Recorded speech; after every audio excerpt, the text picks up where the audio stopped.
Por eso tú y yo pertenecemos a un equipo que constantemente estamos preparando. El desafío más grande era eliminar la desinformación. Por eso es importante asesorarse con un agente de bienes raíces que maneje la data. El problema viene cuando ponen todo en un solo paquete. La mejor manera de meterte en los proyectos es o al principio o al final de los proyectos.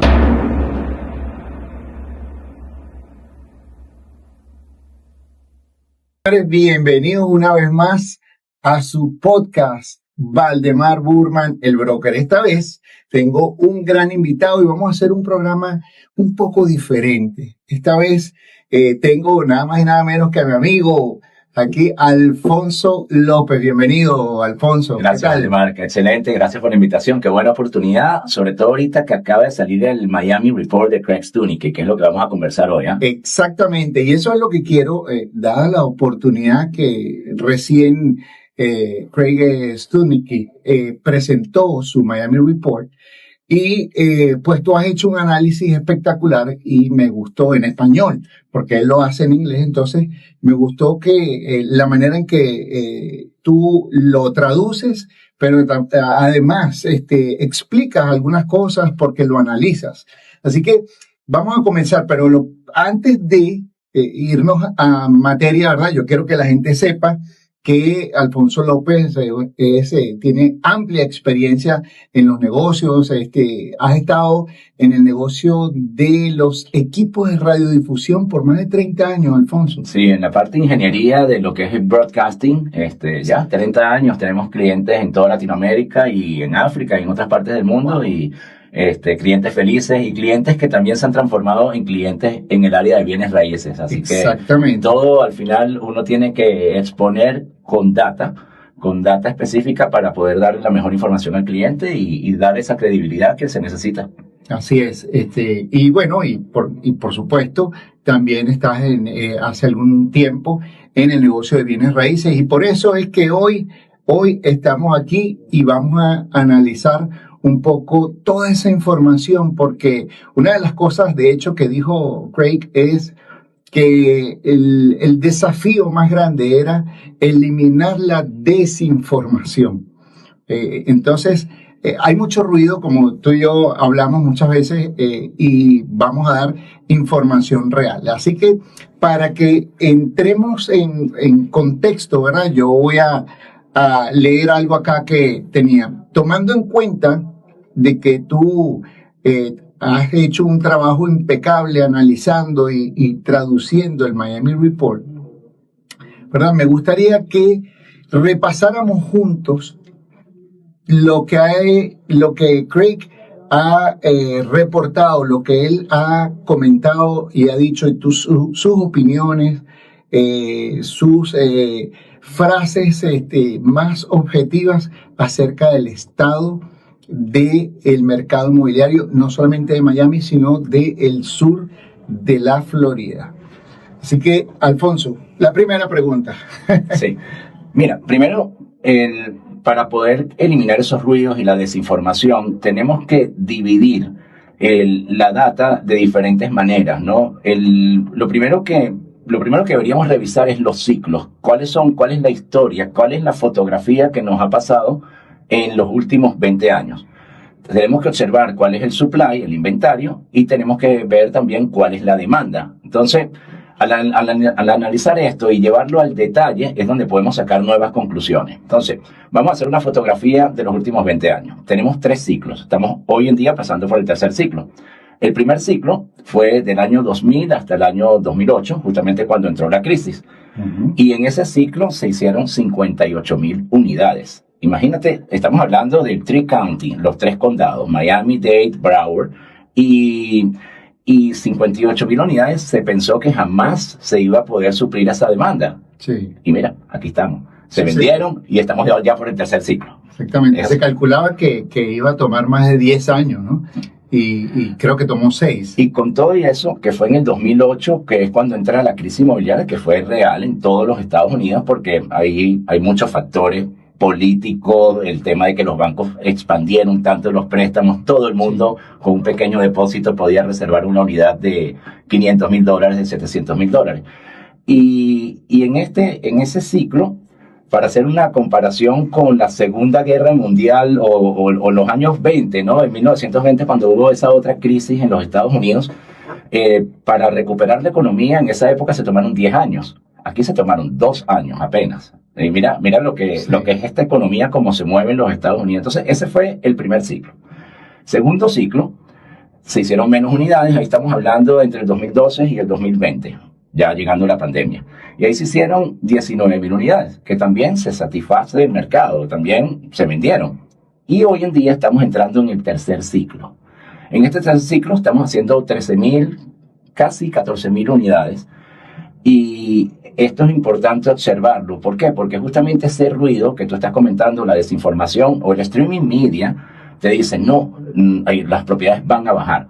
Sí, hay ciertas propiedades que están bajando de precios, pero la mayoría no. Entonces, por eso es que me va a gustar ahorita en este podcast y en esta oportunidad que tú me has dado de estar aquí, vamos a analizar al detalle cómo dividimos el mercado. Vamos, si me permites, vamos a dividirlo. Primero, ¿qué hay en preconstrucción? ¿Cuáles son estas 13.000 unidades que se están construyendo actualmente? Y después vamos a ver qué hay en el inventario actual, en el MLS. Hasta ahorita estamos hablando de edificios. Correcto. Y después vamos a hablar un poco de viviendas unifamiliares, single family homes. Entonces, tú me dices y comenzamos a este detalle, ¿no? Precisamente lo próximo que yo quería preguntarte, guiarte en el sentido de esa data. Vayamos a la data real para poder interpretar y poder sacar conclusiones verdaderas, no simplemente seguir una matriz de opinión, ¿verdad? De quizás alguien que no está bien enterado o no maneja la información concreta y entonces te da una información incorrecta. Así que, ¿cuáles son esos datos importantes que tú rescataste de ese reporte? Bien, mira, actualmente estos edificios que se están levantando, que por cierto, ya no son edificios de 24 pisos, ahora estamos haciendo rascacielos, estamos haciendo torres de 86 pisos, de más de 100 pisos, como es el caso de Waldorf Astoria Downtown, que va a cambiar el skyline de Miami completamente.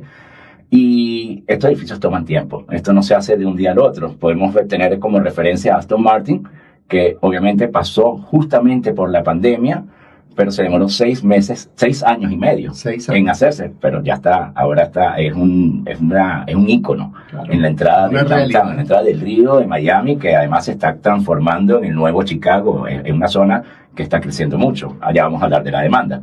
Entonces, de estas viviendas en preconstrucción, si lo ponemos entre Miami, Downtown, Brickell, Wynwood, inclusive Broward, tenemos 28.000 unidades, de las cuales podemos dividir prácticamente 50% que son de rentas cortas y el otro 50% de rentas tradicionales. Esto es algo que los clientes deben observar al momento de invertir. ¿Por qué? Porque, bueno, se estaba hablando de que es una gran oportunidad las rentas cortas, pero la realidad es que están ofreciendo mucho inventario y sí, las rentas tienen una tendencia que van a ir bajando. ¿Por qué? Porque hay mucho inventario en este momento. Por eso es que para una inversión a largo plazo vale la pena observar las rentas tradicionales. ¿Por qué? Porque ahorita que hablemos de la demanda, vamos a ver cuál es esta población que está viniendo a los Estados Unidos, que ha cambiado significativamente al tipo de demografía que venía antes de Latinoamérica, en los 90, y ahora están viniendo empresas y gente con un gran poder adquisitivo de las 4 esquinas de los Estados Unidos. Exactamente. Fíjate que me gustaría agregarte algo porque cuando hablamos de rentas vacacionales y que tenemos un inventario, o sea, tenemos hay un supply interesante en construcción para ese nicho. Debo agregarte, ¿verdad?, que en el 2024 Miami, o mejor dicho, el estado de la Florida, rompió récord nuevamente y 143 millones de personas pasaron por el estado. Lo que quiere decir que, es una muy buena señal.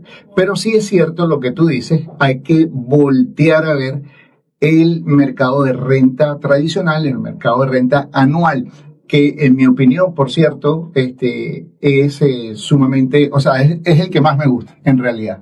Sí, sí. También observemos qué hay ahorita en inventario. Para los que no saben o no viven en los Estados Unidos, existe una gran base de datos que todos los agentes inmobiliarios usamos que se llama el MLS. Ahí se divide por condados y ahí es donde se pone el listing, se pone el aviso de cada una de las propiedades que están a la venta. Entonces todos estos números se llevan a la precisión.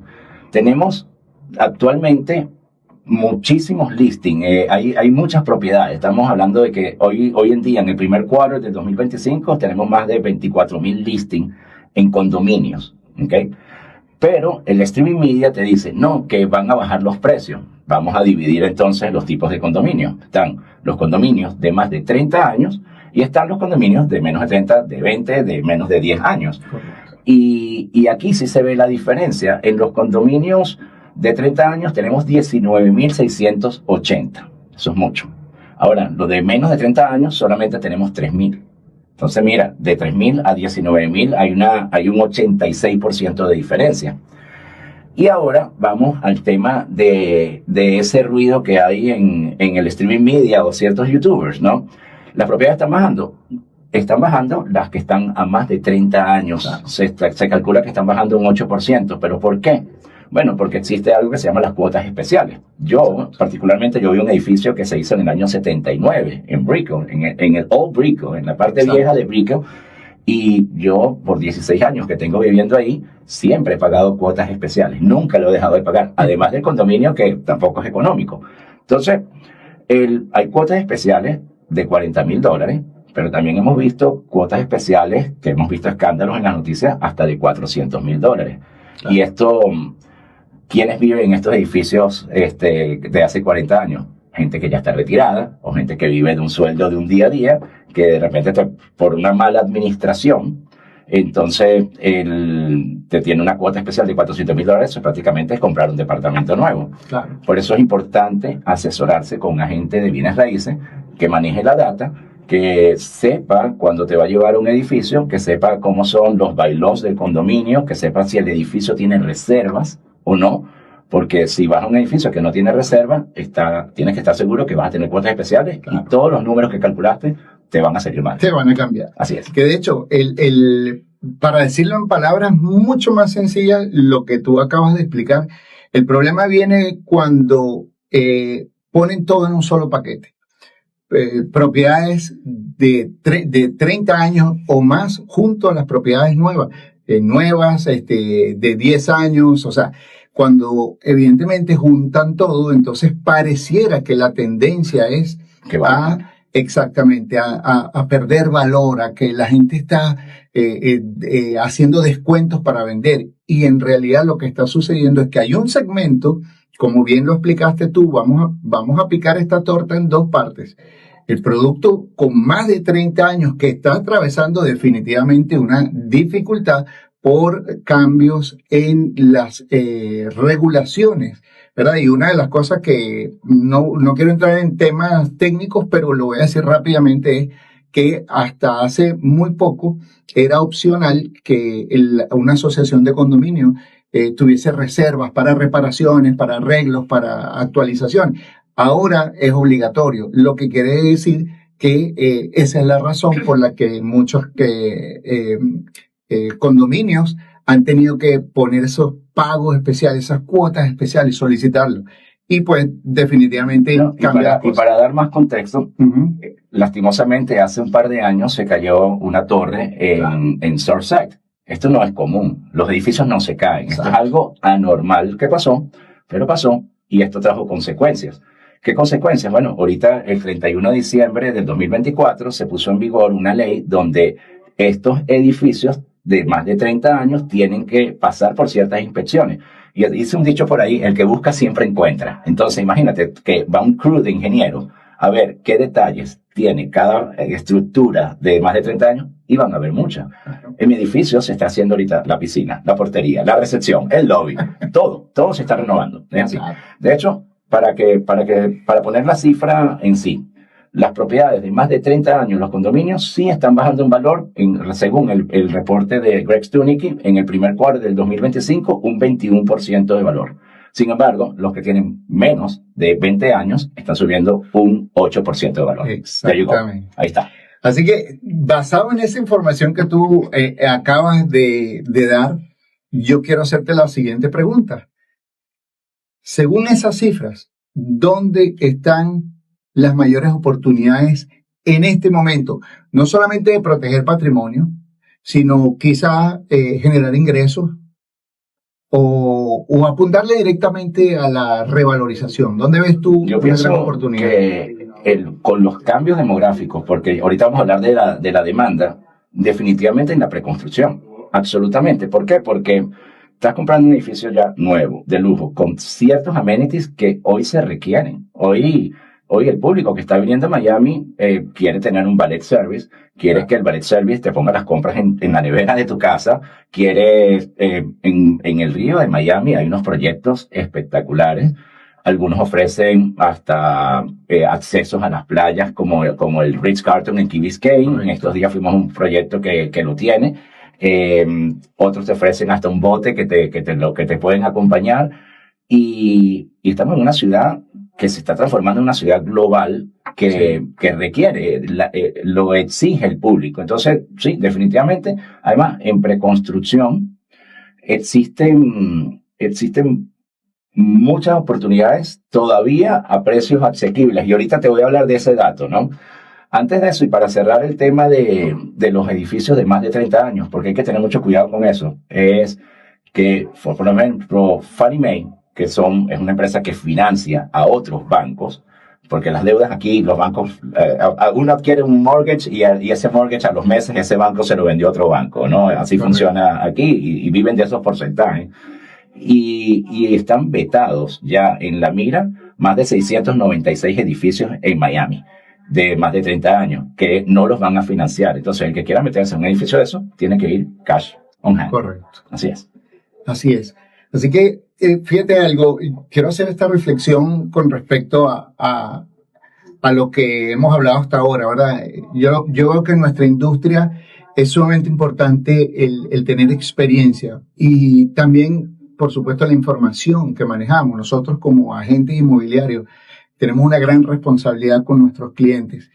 Y es precisamente la experiencia que tenemos y el estar informado, el manejar esto que tú hoy nos estás compartiendo acá, le estás compartiendo aquí no solamente a mi audiencia, ahora es tu audiencia. Gracias, también.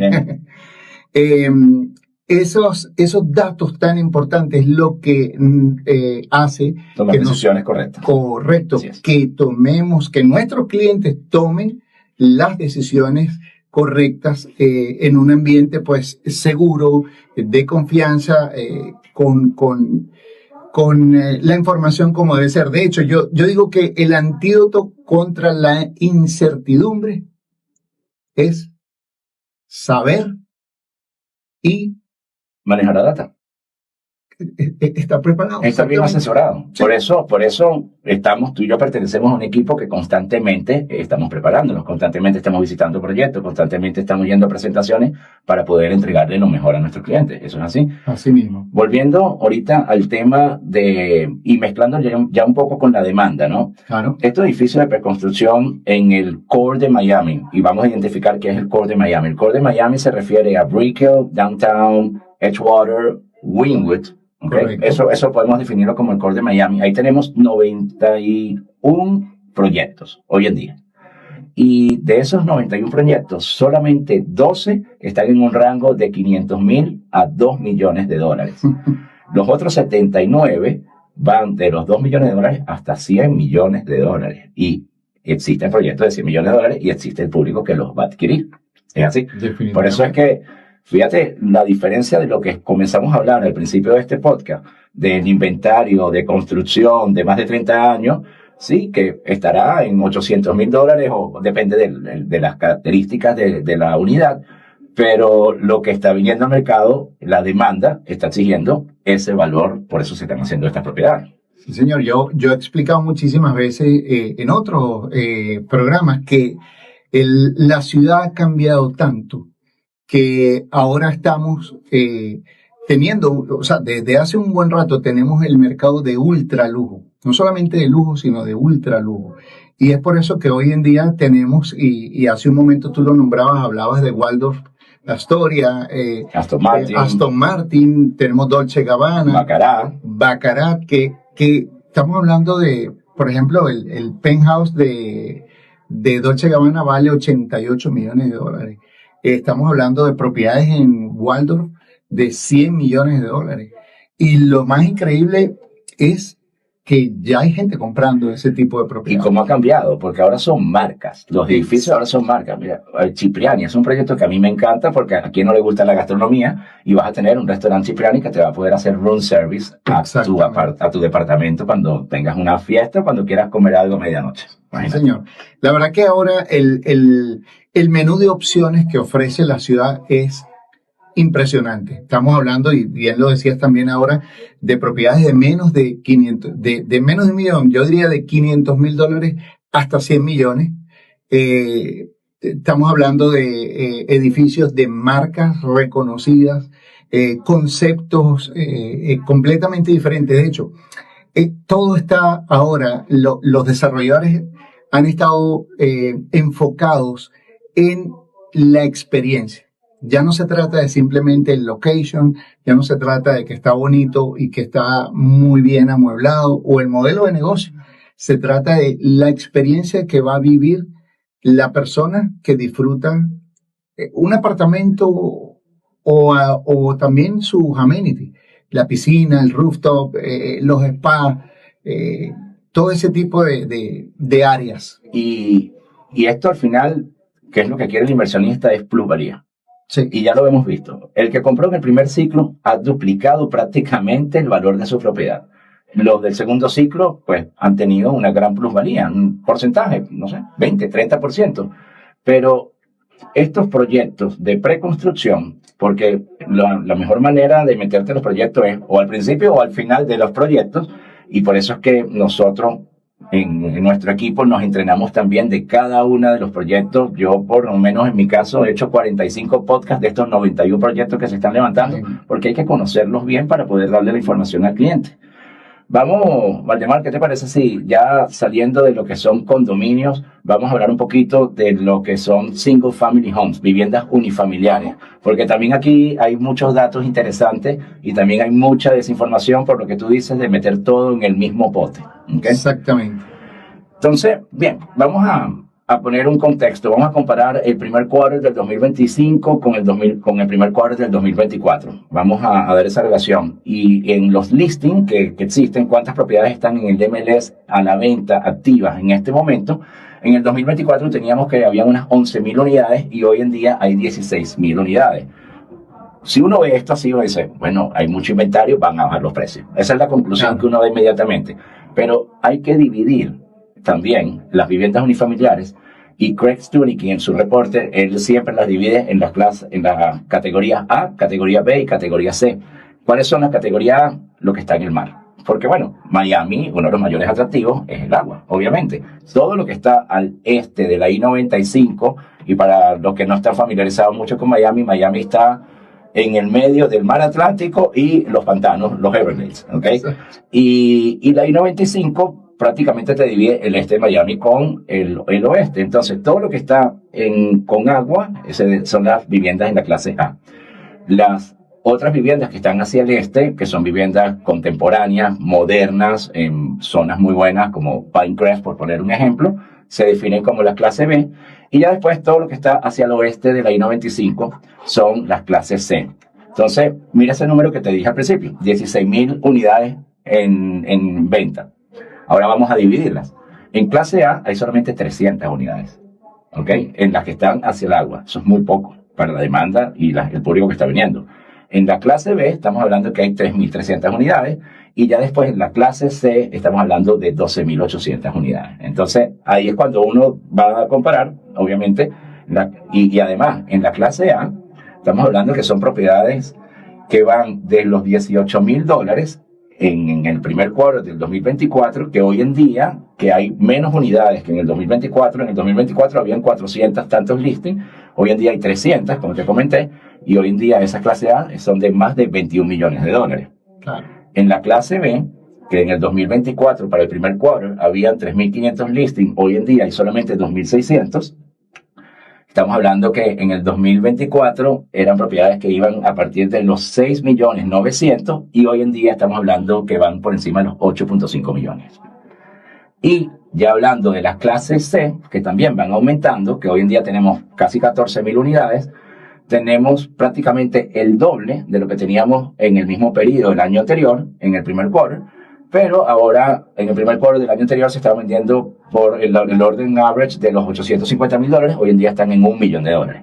Todo está en un crecimiento, todos los precios han ido subiendo. Y de hecho, hay una entrevista que Craig menciona con Jorge Pérez, que es uno de los principales developers del país.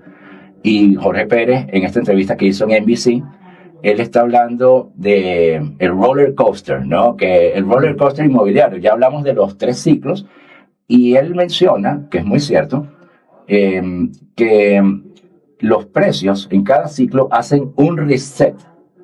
Correcto. A el precio más alto del ciclo anterior. Entonces, y eso es lo que yo, como un residente de Miami que ha tenido propiedades, lo he visto como han subido los precios. Entonces, pues el invertir en Miami es una apuesta acertada, definitivamente. Es una apuesta muy acertada. Lo que hay que saber dónde invertir, con quién asesorarse. Exactamente. Jorge Pérez, de hecho, el que no conoce a Jorge Pérez, ¿verdad? Uno, como lo dijiste ahora, uno de los grandes desarrolladores de Miami. Pero me gustó como él lo habla, él habla de roller coaster, ¿verdad? De esa montaña rusa, ¿verdad? Donde tiene subidas y bajadas, como lo sabemos, el mercado es cíclico. Pero me gusta como él lo dijo, que es, ya que estamos en Miami y tenemos la playa al lado, ¿verdad? Él hablaba de marea, cuando la marea baja, no tienes más nada que hacer que esperar que suba nuevamente.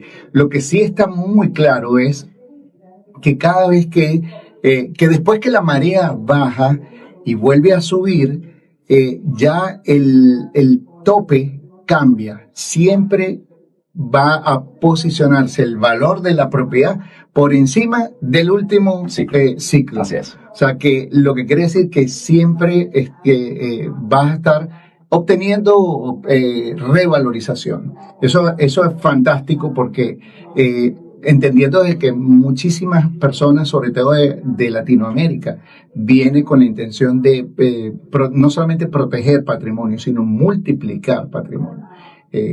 Cuando pones dinero, cuando pones tus activos acá en Miami, es prácticamente una garantía de que vas a hacer, de que las cosas van a salir bien, porque históricamente el mercado lo ha demostrado.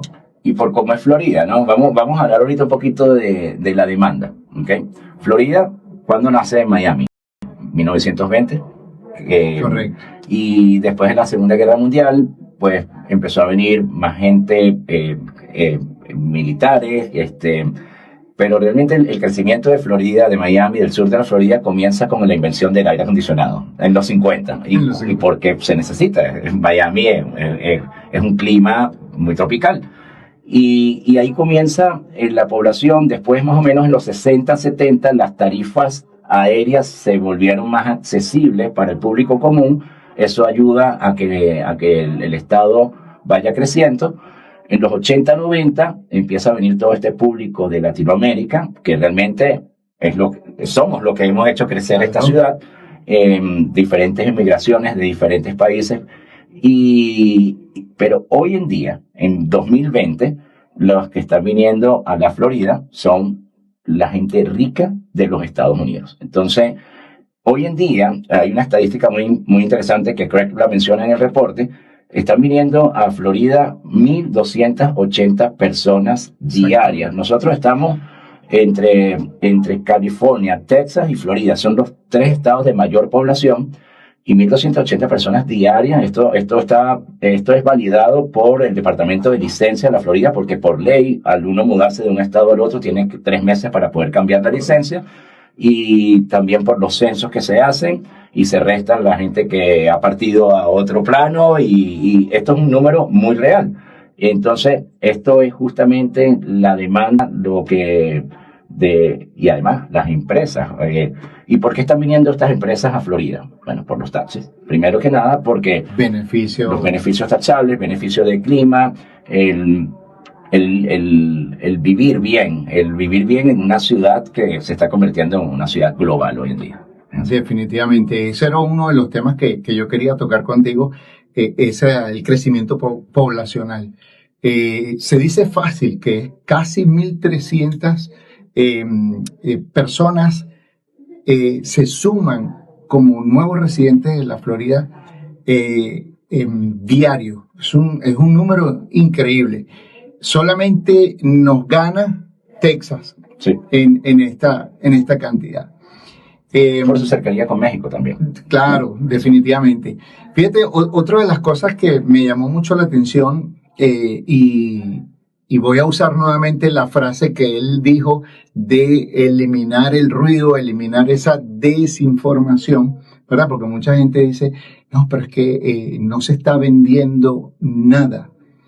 Y él hablaba de que hay una cifra del año 1995, que había sido el récord, señores. En 30 años nunca habíamos tenido un momento histórico donde se vendiera, digamos, muy pocas unidades. En el año 95 fue, ¿cuánto? Ahí no cuando pasó Andrew, no, Andrew es en el 92. 92, Vale. exactamente. Bueno, para el año 95 se vendieron... Marea baja. Sí, marea baja, exactamente. Se vendieron en aquel año 4 millones de propiedades en todo el país y, por supuesto, marcó récord como, o sea, peor un desastre inmobiliario. Exactamente. Y ahora, 30 años después, en este ciclo que estamos ahora, estábamos pensando que estábamos en un ciclo igual, similar. ¿Qué pasó? Cuando empezamos a separar los números y a empezar digamos, a poner especial atención a cada segmento, nos damos cuenta de que el mercado de lujo y ultralujo resulta que no se ha detenido. Los grandes capitalistas, la gente con más dinero en el mundo, está haciendo negocios acá en Miami. Bueno, pues mencióname, porque yo sé que este dato lo tienes tú más fresco que yo. ¿Cuáles son estas empresas que están viniendo a Florida? Sé que está Citadel. Bueno, Microsoft, estamos hablando hay Nvidia, es una empresa tecnológica sumamente fuerte que está trayendo más de 2.500 empleados al área. Todo eso impacta nuestra economía local. Y cuando yo hablaba hace un momento de que en el área de que ha venido 143 millones de personas en el 2024 al estado de la Florida, imagínense la ocupación. Usted que tiene una propiedad para renta vacacional, imagínate tú la ocupación que tú puedes tener. Y en este caso, claro, estamos hablando del sur de la Florida, pero realmente esto va mucho más allá de solamente el sur de la Florida. El área de Orlando no ha parado de tener visitantes. Y tenemos proyectos que tienen asociación con Disney, que cuando uno está buscando una vivienda de 5 habitaciones, vas a poder estar en la página de Disney. Correcto. Que eso es una maravilla. Antes en Disney solamente estaba el hotel contemporáneo y estos resorts que eran de Disney. Ahora puedes tener una vivienda que usted mismo compró listada. Imagínense, eso es una ocupación asegurada del 80%, pero fijo. Claro. Mira, yo estuve hace 2 semanas atrás con parte de mi grupo. Fuimos a Orlando en un bus de aquí hasta allá para conocer un proyecto que tiene nada más y nada menos que casas para renta vacacional, bien sea cualquiera de esas aplicaciones que generalmente la gente dice Airbnb, pero hay muchas. Casas de 10 y 12 habitaciones, decoradas con temática de parques de Disney y todo esto. Y increíble. ¿Y por qué ese desarrollador está poniendo 700 nuevas unidades en el mercado? Bueno, nada más que Universal acaba de inaugurar. Exactamente. Que trae 15.000 empleados o 14.000 empleados. Y promete traer 30 millones de personas más a el área de Orlando, a Central Florida, adicional a los 70 que ya estaba trayendo. O sea que es increíble. Bueno, Valdemar, este era un poco el resumen que yo te quería traer de ese reporte maravilloso que hace Craig Stunicky, que tiene 16 años haciéndolo cada cuadro, cada trimestre. Sí, señor. Y bueno, Craig es una referencia en Miami, en el sur de la Florida. Él se mudó de New York y aquí ha hecho proyectos tan importantes como el Brickell City Center, entre muchos otros más. Ahorita, actualmente, hace poco estuvimos viendo uno que está haciendo en North Bay Village. Sí. Que es una zona que acaba de cambiar la zonificación. Antes se permitían edificios de ciertos pisos y ahora se están haciendo hasta de 24, 30 pisos, y él es uno de los primeros proyectos que están saliendo en esa zona. De manera que yo te digo, como conclusión de todo esto, hay que estar bien informado. Hay que estar bien informado, hay que estar bien asesorado, hay que tener la data real y hay que tener un agente de bienes raíces que lo acompañe usted en todo el proceso. Nosotros en nuestro equipo le damos a nuestros clientes seguridad jurídica, le conseguimos a cada una de las personas especialistas para que puedan tener el mejor préstamo con los mejores intereses, pueden cotizar con diferentes bancos, ofrecemos préstamos extranjeros hasta el 70%. Entonces, para poder invertir hay que estar bien asesorado, bien acompañado, y eso lo hace con gente de tu equipo, gente como nosotros, señores. Así es. Así que bueno, un poco ya para ir despidiendo el programa de hoy, señores, nada más que quiero decirles que el sur de la Florida es un mercado vivo, dinámico, sumamente activo.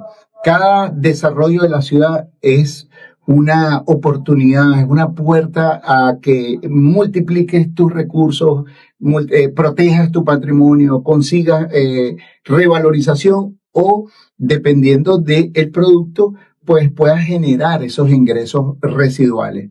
Es momento de tomar acciones, señores. Cuando vean este episodio, pueden escribirnos y pueden hacer preguntas sobre cuáles son las oportunidades, porque para eso estamos. Así que, pues, la despedida, Alfonso, yo quiero decirle a toda esta gente que nos está viendo que activen las notificaciones, suscríbase al canal para que no te pierdas ni un solo capítulo de tu podcast de Real Estate, Valdemar Burman, el broker. Nos vemos. Hasta luego.